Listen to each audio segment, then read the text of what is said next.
최근 오토 원비어의 가족이 미국이 압류한 북한 선박에 대해 소유권을 주장하는 청구서를 제출하면서 미국 내 또 다른 북한 자산에도 관심이 쏠리고 있습니다.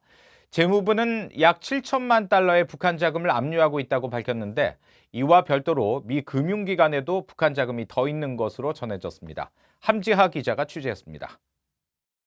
북한 선박 YG 어네스토는 북한이 보유한 두 번째로 큰 화물선이지만 노후 선박이어서 고철값 약 300만 달러 정도로 평가되고 있습니다. YG 어네스토처럼 북한의 자산 일부가 미국 사법관할권 아래에 있는 것으로 추정됩니다. 미 재무부 해외자산통제실은 최근 의회에 제출한 테러범 자산 연례 보고서를 통해 지난해 미국 내 북한 자산으로 총 7,436만 달러를 봉쇄했다고 공식 발표했습니다. 이 금액은 10개 안팎의 미국 은행에 예치돼 있을 가능성이 큽니다.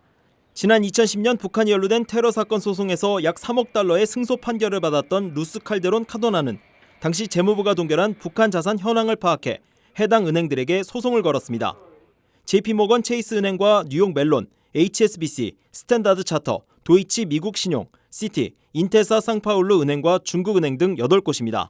제3국에 있는 북한 자산과 중국, 러시아 등 북한과 거래가 활발했던 나라에 남긴 북한 정권의 자금을 비롯해 최근 일부 국가들이 압류한 북한산 석탄 등 대북 제재 위반 품목들도 압류가 가능한 북한 자산입니다. 하지만 이들 자산들은 해당 국가에서 법적 절차를 다시 밟아야 하는 등 상대적으로 압류에 어려움이 있을 수 있는 것으로 분석됐습니다. 제3국의 법원에서 그거를 인정을 해가지고 집행을 시켜줘야 되는데 그렇게 되는 경우는 굉장히 드뭅니다. 이 절차상 그게 또 그 나라까지 가가지고 확정된 판결을 뭐 또 해.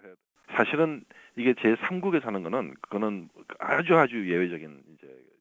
현재 미 법원에는 푸에블로호 승조원과 가족 등 약 170명의 북한을 상대로 한 소송도 진행되고 있어 미국 내 북한 자산에 대한 추적과 소유권 청구는 계속될 것으로 보입니다. BOA 뉴스 함지아입니다.